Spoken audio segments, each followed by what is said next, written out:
बिस्मिल्लाहिर्रहमानिर्रहीम। आज हम देखने लगे हैं लिपिड का मेटाबॉलिज़्म। लिपिड मेटाबॉलिज़्म में सबसे पहले हम देखेंगे कि लिपिड हमारे बॉडी के अंदर एंटर कैसे होते हैं। जब एक दफ़ा हमारे बॉडी के अंदर एंटर हो गए हैं तो उसके बाद ये बॉडी के अंदर क्या-क्या फ़ंक्शन करते हैं, कौन सा रोल अदा करते हैं। तो सबसे पहले हम देखेंगे कि लिपिड हमारे बॉडी के अंदर एंटर कैसे होते हैं। मसलन हमने फ़ूड खाई, काफ़ी इंटरेस्टिंग टॉपिक है, ठीक है, आपने सिर्फ कंसेप्ट समझना है इसका। हमने फ़ूड खाई, वो फ़ूड जो थी वो फैटी फ़ूड थी, उसके अंदर लिपिड मौजूद थे। फ़ूड के अंदर तो कार्बोहाइड्रेट, प्रोटीन हर चीज़ होती है, लेकिन जो हमने फ़ूड खाई उसके अंदर जो लिपिड मौजूद थे हम सिर्फ उन्हीं को डिस्कस करने लगे हैं। तो वो लिपिड जो हैं वो 5 किस्म के हो सकते हैं हमारी फ़ूड के अंदर। या वो ट्राइएसाइलग्लिसरॉल होते हैं, या कोलेस्ट्रॉल ईस्टर्स होती हैं, या फिर कोलेस्ट्रॉल होते हैं, या फिर फॉस्फोलिपिड होती हैं, या फ्री फैटी एसिड होते हैं। ये 5 किस्म के जो लिपिड्स हैं ये हमारे फ़ूड का हिस्सा होते हैं। तो अब इनमें से ये सारे के सारे जो लिपिड्स हैं ये जब लार्ज इंटेस्टाइन के अंदर पहुंचते हैं, सॉरी स्मॉल इंटेस्टाइन के लास्ट पार्ट में पहुंचते हैं, जब इनकी अब्जॉर्प्शन होती है तो ये फास्फोलिपिड ये अब्जॉर्ब नहीं हो सकता, बल्कि सिर्फ कोलेस्ट्रॉल और फ्री फैटी एसिड ये डायरेक्ट अब्जॉर्ब हो जाते हैं। इन दो के अलावा बाकी ये तीनों के तीनों जो हैं ये अब्जॉर्ब नहीं हो सकते। तो इनकी अब्जॉर्प्शन के लिए बेहतर है कि इनको पहले डाइजेस्ट किया जाए। तो ट्राई एसाइल ग्लिसरॉल को पहले डाइजेस्ट किया जाता है, तोड़ा जाता है। ट्राई एसाइल ग्लिसरॉल को मोनो असाइल ग्लिसरॉल और फैटी एसिड में तोड़ा जाता है। ट्राई एसाइल ग्लिसरॉल को जब तोड़ा जाता है तो एक मोनो असाइल ग्लिसरॉल बनता है और 2 फैटी एसिड बनते हैं।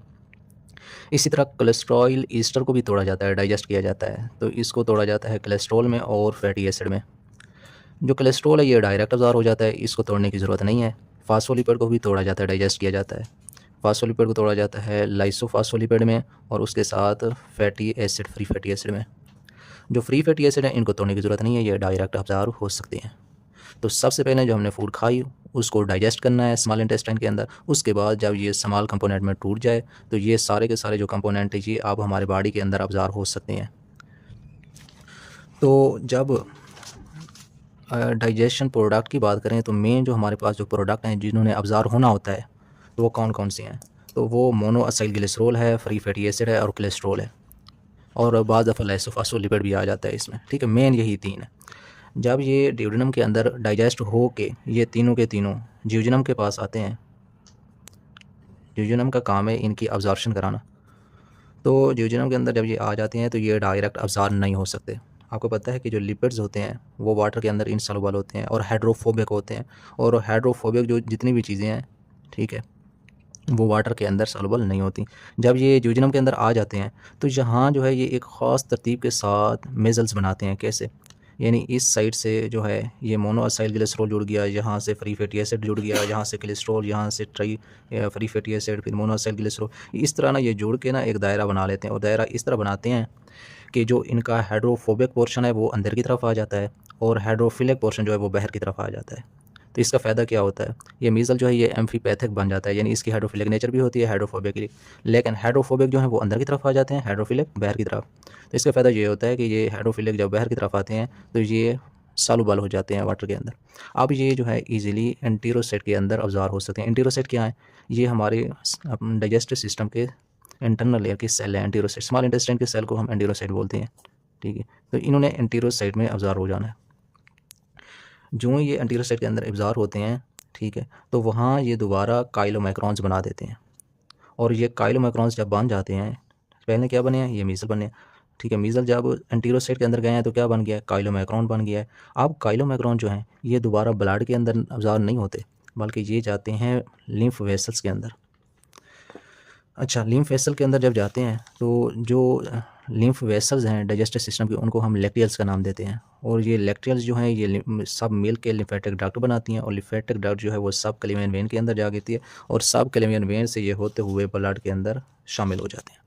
हमारा काम ये था कि जो लिपिड्स हैं वो हमने जब फूड के ज़रिए खाए तो वो बॉडी के अंदर डाइजेस्ट होते हुए किस रूट के ज़रिए ब्लड तक पहुंचते हैं। सबसे पहले इन्हें ब्लड तक पहुंचाना है, फिर देखेंगे कि ये ब्लड में कौन सी शोलबाजियाँ लगाते हैं। पहले देखेंगे कि ये ब्लड तक पहुंचते कैसे। अच्छा, आपने ये देखा था जब कार्बोहाइड्रेट या प्रोटीन वो डाइजेस्ट होती थी तो वो किस रूट के ज़रिए ब्लड तक पहुंचती थी। सबसे पहले वो डाइजेस्ट होती थी, जब वो ज्यूजेनम के अंदर पहुंच जाती थी, यानी मैं कहूँ कि ये एक गैलेक्टोज है और ये ग्लूकोज है, तो ये गैलेक्टोज और ग्लूकोज ब्लड तक कैसे पहुंचते थे, ये जाते थे हेप्टिक पोर्टल वेन के अंदर। हेप्टिक पोर्टल वेन से होते हुए ये लीवर के पास जाते थे, और लीवर से होते हुए ये हेप्टिक वेन के ज़रिए ये ब्लड के अंदर इंटर हो जाते थे। तो मेरा कहने का मतलब ये है कि जो प्रोटीन और कार्बोहाइड्रेट की जो डाइजेस्टेड पार्ट हैं वो हेप्टिक पोर्टल वेन के ज़रिए पहले लीवर में जाएंगे, फिर हेप्टिक वेन के ज़रिए होते हुए ब्लड के अंदर जाएंगे। लेकिन जो लिपिड के डाइजेस्टेड पार्ट हैं वो डायरेक्ट लीवर से ब्लड में नहीं जाते, बल्कि वो सबसे पहले तो वो जियोजेनम के अंदर मीजल्स बनाते हैं, और ये मीजल्स जब एंटीरियर साइड में एंटर होते हैं तो वहाँ ये काइलोमैक्रॉन्स बनाते हैं। काइलोमैक्रॉन्स फिर लिम्फेटिक वेसल में एंटर होते हैं, ब्लड वेसल में एंटर नहीं होते। तो ये लिम्फेटिक वेसल्स फिर इस रूट के ज़रिए इन्हें ब्लड तक पहुँचाती हैं। तो ये एक रास्ता था कि ये ब्लड तक पहुँचे कैसे हैं।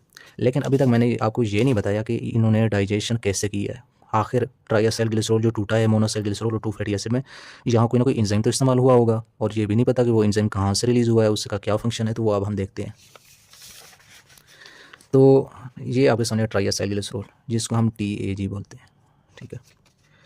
ट्राइएसाइल ग्लिसरॉल ये जब हमारी डाइजेस्टिव ट्रैक के अंदर जब डाइजेस्ट होता है तो ये मोस्टली स्मॉल इंटेस्टाइन के ड्यूडेनम पार्ट के अंदर ये डाइजेस्ट हो रहे होते हैं, ठीक है। उसके बाद इसको डाइजेस्ट करने वाला एक एंजाइम है, उस एंजाइम का क्या नाम है ट्राइएसाइल ग्लिसरॉल को, वो है पैंक्रियाटिक लाइपेज।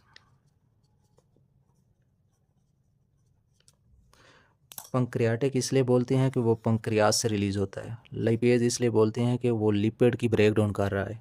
तो ये लिपिड की ब्रेक डाउन किस तरह करता है, ये ट्राइएसाइल ग्लिसरॉल का जो कार्बन नंबर 1 वाला फैटी एसिड है और जो कार्बन नंबर 3 वाला फैटी एसिड है, इन दोनों को रिमूव करा देता है। इसको भी तोड़ के अलहदा कर देता है और इस फैटी एसिड को भी तोड़ के अलहदा कर देता है। लेकिन कार्बन नंबर 2 वाला जो फैटी एसिड है वो इसके साथ ग्लिसरॉल के साथ मेंटेन रहता है। तो अब नतीजे के तौर पे प्रोडक्ट क्या बनता है, मोनो असाइल ग्लिसरॉल। मोनो का मतलब है कि इसके साथ सिर्फ एक असाइल ग्रुप है, mono acyl glycerol. 2 acyl group तो अलहदा हो गए हैं ना, तो ये इनको असाइल ग्रुप भी कहते हैं या फैटी एसिड भी कहते हैं। फैटी एसिड या असाइल ग्रुप एक ही चीज़ है। तो ये मोनोसाइल ग्लिसरॉल और 2 फैटी एसिड बने हैं। लेकिन आपने ये याद रखना है, ये कार्बन नंबर 1 है ग्लिसरॉल का, ये 2 है, ये 3 है। तो ये कार्बन नंबर 2 वाला जो फैटी एसिड है ये इसके साथ हमेशा अटैच रहता है, 1 और 3 वाले टूट जाते हैं। तो इसलिए हम मोनोअसाइल ग्लिसरॉल को ये भी कह सकते हैं ये 2 मोनोअसाइल ग्लिसरॉल है, यानी इसके कार्बन नंबर 2 के ऊपर एक असाइल ग्रुप लगा हुआ है, ठीक है। तो ये पैंक्रियाटिक लाइपेज इसे तोड़ रहा है। तो अब हम देखेंगे कि कोलेस्ट्रॉल किस तरह टूटता है, ठीक है। तो कोलेस्ट्रॉल ये है आपके सामने। कोलेस्ट्रॉल को वैसे तोड़ने की ज़रूरत नहीं है, लेकिन कोलेस्ट्रॉल ईस्टरेज जो हैं, कोलेस्ट्रॉल ईस्टर जो हैं, उनको तोड़ा जाता है। तो ये मेरे पास था कोलेस्ट्रॉल ईस्टर, ठीक है। तो इस कोलेस्ट्रॉल ईस्टर को हमने तोड़ा, ये कोलेस्ट्रॉल ग्रुप था और इसके साथ एक ईस्टर लगा हुआ था। तो इसको तोड़ने वाला जो एंजाइम है वो कोलेस्ट्रॉल ईस्टरेज है, कोलेस्ट्रॉल ईस्टरेज। ये कोलेस्ट्रॉल ईस्टरेज जो एंजाइम है ये भी पंक्रियास से रिलीज़ होता है। पंक्रियाटिक लाइपेज भी पंक्रियास से, कोलेस्ट्रॉल ईस्टरेज भी पंक्रियास से रिलीज़ होता है। और ये ड्यूडेनम के अंदर जो कोलेस्ट्रॉल ईस्टर्स हैं उनको तोड़ के ये कोलेस्ट्रॉल बनाता है, और इस कोलेस्ट्रॉल के साथ जो ये फैटी एसिड अटैच है जिसको हम ईस्टर का नाम दे रहे हैं, इसको अलहदा कर देता है। उसके बाद एक आखिरी बच गया है, वो है फास्फोलिपिड को कैसे तोड़ा जाता है। तो फास्फोलिपिड को तोड़ा जाता है एक एंजाइम के ज़रिए जिसे हम बोलते हैं फास्फोलाइपेज। फास्फोलाइपेज। तो फास्फोलाइपेज क्या करता है, ये करता है कि ये कार्बन नंबर 1 वाले फैटी एसिड को नहीं तोड़ता, ये कार्बन नंबर 2 वाले फैटी एसिड को तोड़ता है, इस फैटी एसिड को अलग करता है। अच्छा, आपने याद रखना है जो पैंक्रियाटिक लाइपेज है वो कार्बन नंबर 1 और कार्बन नंबर 3 वाले फैटी एसिड को तोड़ता है, लेकिन जो फास्फोलाइपेज है ये कार्बन नंबर 2 वाले फैटी एसिड को तोड़ता है। ये कार्बन नंबर 1, 2 और 3 ये हम दे रहे हैं इस ग्लिसरॉल के कार्बन को। ये कार्बन नंबर 1, 2, 3, ये कार्बन नंबर 3 है। तो ये कार्बन नंबर 2 वाले फैटी एसिड को तोड़ता है और उससे अलहदा कर देता है, और उसके बाद जो प्रोडक्ट बनता है इसको क्या बोलते हैं, इसको हम मुख्तलिफ नाम देते होते हैं। इसको हम कहते हैं ये है लाइसोफास्फोलिपिड।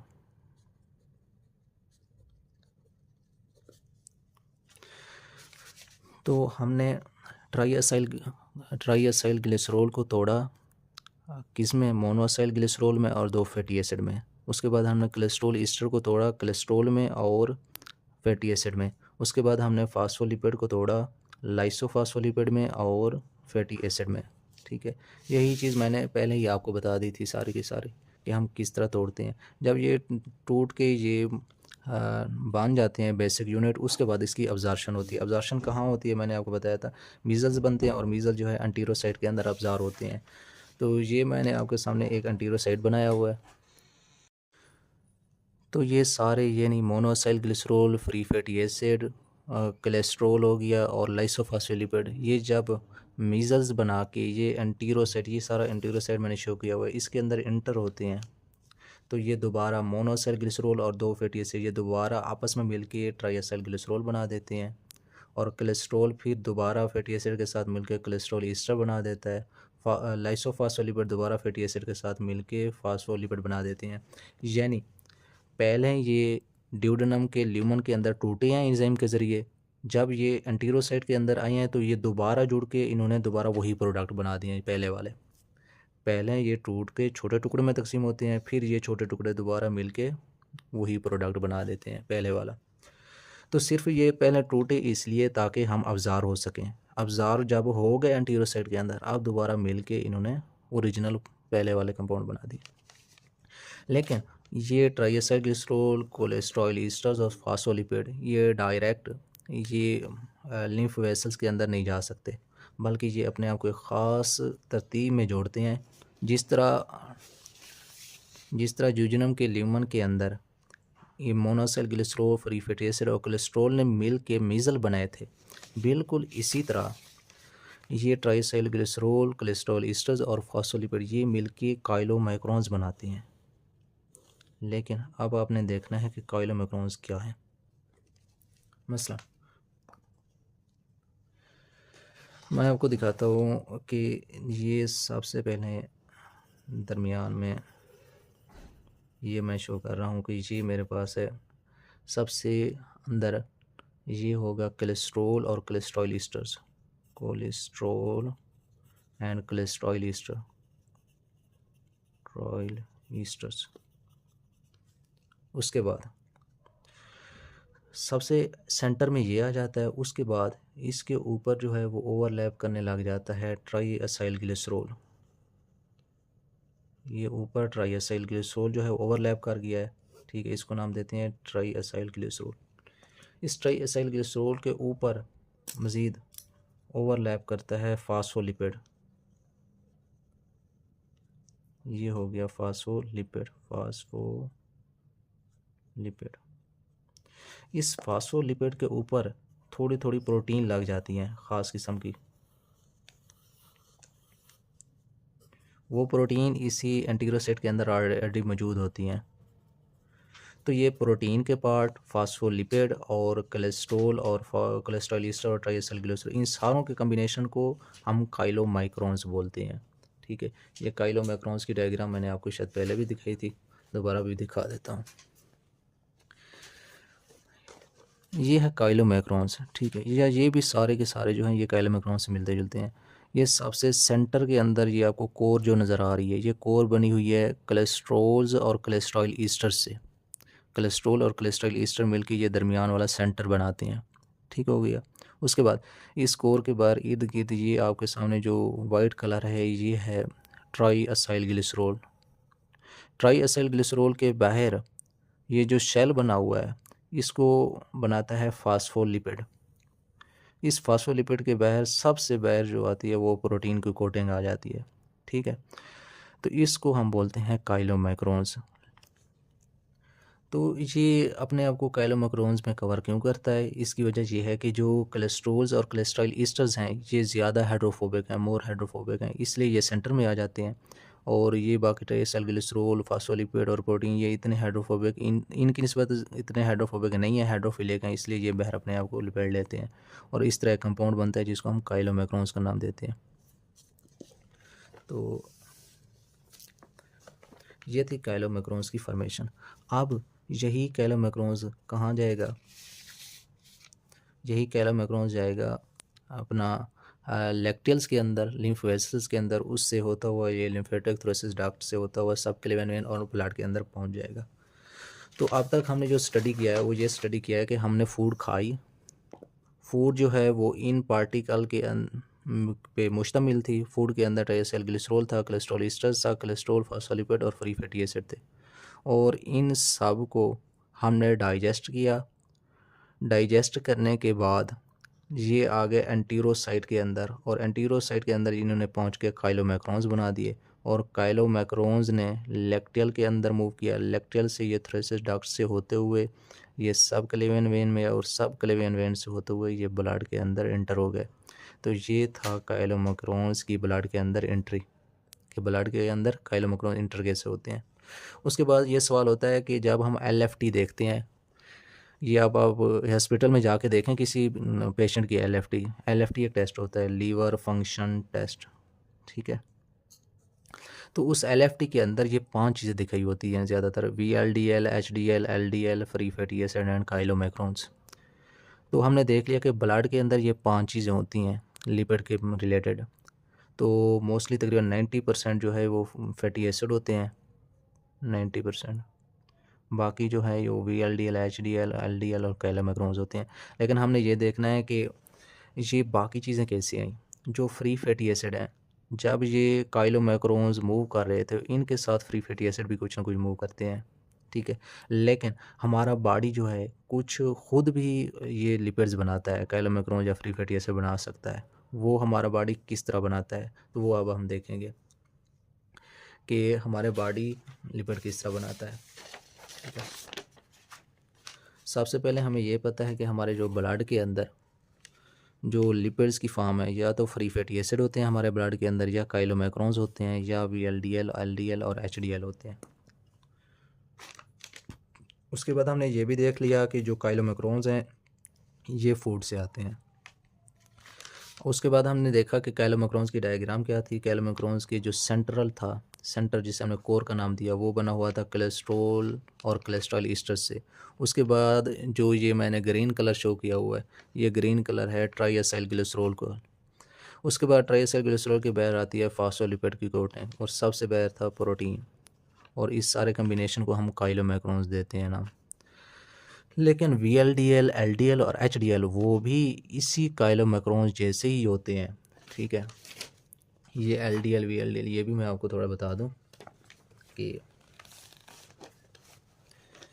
ये हमारे पास काइलोमैक्रोन्स ये हाफ दिखाया हुआ है, लेकिन हमने देखना है कि VLDL, LDL और HDL ये भी उन्हीं काइलोमैक्रोन्स जैसे होते हैं। सिर्फ फ़र्क इतना है कि काइलोमैक्रोन्स के अंदर जो है ट्राइएसाइल ग्लिसरॉल की क्वांटिटी हाईएस्ट होती है और कोलेस्ट्रॉल की क्वांटिटी लोएस्ट होती है। लेकिन जो VLDL है उनके अंदर ट्राइएसाइल ग्लिसरॉल की क्वांटिटी लो होती है और कोलेस्ट्रॉल की हाईएस्ट होती है। उसके बाद जो VLDL है, वेरी लो डेंसिटी लिपोप्रोटीन, इनके अंदर ट्राइएसाइल ग्लिसरॉल जो है हाई है, कोलेस्ट्रॉल जो है लो है। लेकिन जो HDL है ये लो ट्राइएसाइल ग्लिसरॉल रखते हैं और हाई कोलेस्ट्रॉल रखते हैं। तो यानी इनके जो स्ट्रक्चर है वो सारी की सारी सेम ही है, सिर्फ फ़र्क ये आता है कि कहीं ट्राइएसाइल ग्लिसरॉल ज़्यादा है और कहीं कम है, कहीं कोलेस्ट्रॉल ज़्यादा है कहीं कम है। लेकिन इन सब के अंदर ये सारे के सारे कंपोनेंट ज़रूर पाए जाते हैं। VLDL, HDL और LDL, इन सब के अंदर ये सारे के सारे चीज़ें पाई जाती हैं, ठीक है। क्योंकि ये सारे आपके सामने cholesterol, cholesterol ester, triacyl glycerol, phospholipid, ये सारे के सारे लिपिड की फॉर्म है मुख्तलिफ तरह की, लेकिन ये प्रोटीन है। तो जब लिपिड और प्रोटीन आपस में मिलते हैं तो क्या बनता है, लाइपोप्रोटीन। तो मैं कह सकता हूँ काइलोमैक्रोन जो है एक ख़ास किस्म की लाइपोप्रोटीन है। सिर्फ काइलोमैक्रोन लाइपोप्रोटीन नहीं है, बल्कि ये भी सारे के सारे लाइपोप्रोटीन है, ठीक है। हाँ, अगर प्रोटीन ख़ास किस्म की एपोप्रोटीन हो, तो फिर एपोप्रोटीन और लिपिड के कम्बिनेशन को हम बोलते हैं एपोलाइपोप्रोटीन। तो इन सब को हम लाइपोप्रोटीन भी बोलते हैं या एपोलाइपोप्रोटीन भी बोलते हैं, ये इनका दूसरा नाम है। तो अब हम देखेंगे कि जो काइलोमैक्रोन्स हैं या फ्री फैटी एसिड हैं, ये एक तो फूड से आ गए, लेकिन उसके अलावा ये हमारा बॉडी खुद कैसे बना सकता है, ये हम देखते हैं। मसलन ब्लड के अंदर जो है कार्बोहाइड्रेट का लेवल था ज़्यादा, ब्लड के अंदर कार्बोहाइड्रेट लेवल अप था, कार्बोहाइड्रेट का लेवल अप था। तो ब्लड के अंदर से कुछ कार्बोहाइड्रेट निकल के सेल के अंदर आ गया, और सेल के अंदर आपको पता है जब ग्लूकोज आता है तो ग्लाइकोलाइसिस का अमल स्टार्ट हो जाता है, और ग्लूकोज जब टूटता है तो ये G3P और डाईहाइड्रॉक्सी एसीटोन फास्फेट बनाता है। फिर G3P आपको पता है पायरुवेट बनाता है, पायरुवेट जो है एसिटाइल CoA, फिर एसिटाइल CoA जो है वो TCA साइकिल से अपना एनर्जी बनाता है और CO2 की रिलीज़ हो जाती है। ये आपने सारा पहले पढ़ा हुआ है, ठीक है। लेकिन जो मैं बताना चाह रहा हूँ वो ये है कि इस सारे के सारे glycolysis, Krebs cycle, TCA cycle हो गया और पायरुवेट एसिड ऑक्सीडेशन हो गया, इस सारे के सारे कार्बोहाइड्रेट मेटाबॉलिज्म के अंदर जो हमने पढ़ा था, इनमें से जो इम्पोर्टेंट G3P है और एसिटाइल CoA है, ये दोनों के दोनों लिपिड्स बनाते हैं। लेकिन जो पायरुवेट है ये अमीनो एसिड बनाता है और इसी अमीनो एसिड से प्रोटीन बनती है। पायरुवेट ये है प्रोटीन के लिए, पायरुवेट से अमीनो एसिड बनेगी और फिर प्रोटीन बनेगी। लेकिन जो G3P है इससे ग्लिसरॉल बनता है, जो एसिटाइल CoA है इनसे फैटी एसिड बनते हैं। उसके बाद जो ग्लिसरॉल है और फ्री फैटी एसिड है, ये जब आपस में मिल जाएं, ग्लिसरॉल और फ्री फैटी एसिड, मसलन एक ग्लिसरॉल था 3 फैटी एसिड से, तो ट्राई असाइल ग्लिसरॉल बनेगा। ये हमने पहले भी डिस्कस किया है। तो ये ट्राई असाइल ग्लिसरॉल ही दरअसल इसका कंपोनेंट है काइलोमैक्रोन्स का। तो हमने देख लिया कि ट्राई असाइल ग्लिसरॉल जो है वो कैसे बनता है, जब कार्बोहाइड्रेट हमारे ब्लड के अंदर ज़्यादा हो। हाँ, इसी एसिटाइल CoA से कोलेस्ट्रॉल भी बनता है, और यही जो कोलेस्ट्रॉल है आपको पता है ये भी पार्ट है काइलोमैक्रोन्स का। लेकिन हमने देखना है कि ये बना कैसे। G3P से ग्लिसरॉल का बनना, ये तो बात समझ में आती है। ग्लिसरॉल्डिहाइड 3 फास्फेट, ये भी 3 कार्बन का था, ग्लिसरॉल भी 3 कार्बन का था। इसकी थोड़ी भी स्ट्रक्चर की मॉडिफिकेशन हुई और उससे ग्लिसरॉल बन गया, ये तो बात समझ में आ गई। लेकिन एसिटाइल CoA ये 2 कार्बन कंपाउंड है, और जो फैटी एसिड होते हैं ये बहुत लंबे, बहुत ज़्यादा कार्बन को मुश्तमिल होते हैं। जिस तरह प्लमिटिक एसिड या स्टीरिक एसिड की बात करें, प्लमिटिक एसिड 16 कार्बन है, स्टीरिक एसिड 18 कार्बन है, तो ये 16-18 कार्बन वाले फैटी एसिड ये 2 कार्बन से कैसे बन जाते हैं, ये तो सवाल खड़ा हो गया है। तो इस चीज़ को हम देखते हैं कि ये एसिटाइल CoA से फैटी एसिड किस तरह बनते हैं, ये बात हमें समझ में नहीं आई। तो अब हम देखते हैं एसिटाइल CoA से फैटी एसिड की फॉर्मेशन। एसिटाइल CoA से फैटी एसिड किससे बनते हैं, तो ये बनते हैं NADPH और ATP की मौजूदगी में, और इसको जो बनाने के लिए जो एंजाइम होता है वो मल्टी एंजाइम कम्प्लेक्स होता है। और वो मल्टी एंजाइम जो कम्प्लेक्स है उसकी 2 डोमेन्स होती हैं। ये मल्टी एंजाइम कम्प्लेक्स मैंने शो किया हुआ है, एक ख़ास किस्म का एंजाइम है। वो क्या काम करता है, एक एसिटाइल को पकड़ेगा, दूसरे एसिटाइल से जोड़ेगा, ठीक है। यानी एक एसिटाइल, फंस के ये एसिटाइल है, इस एसिटाइल को दूसरे एसिटाइल से जोड़ेगा, फिर तीसरे एसिटाइल से जोड़ेगा, फिर चौथे एसिटाइल से जोड़ेगा। और हर एसिटाइल आपको पता है 2 कार्बन वाले कंपाउंड है, 2 कार्बन वाले। इस तरह 2-2 कार्बन इकट्ठे होते होते जब 8 एसिटाइल जुड़ जाएंगे, तो 8 एसिटाइल जब जुड़ जाएंगे तो एक पल्मिटिक एसिड बन जाएगा। तो इस मल्टी एंजाइम कम्प्लेक्स का काम है इन एसिटाइल CoA को आपस में जोड़ना।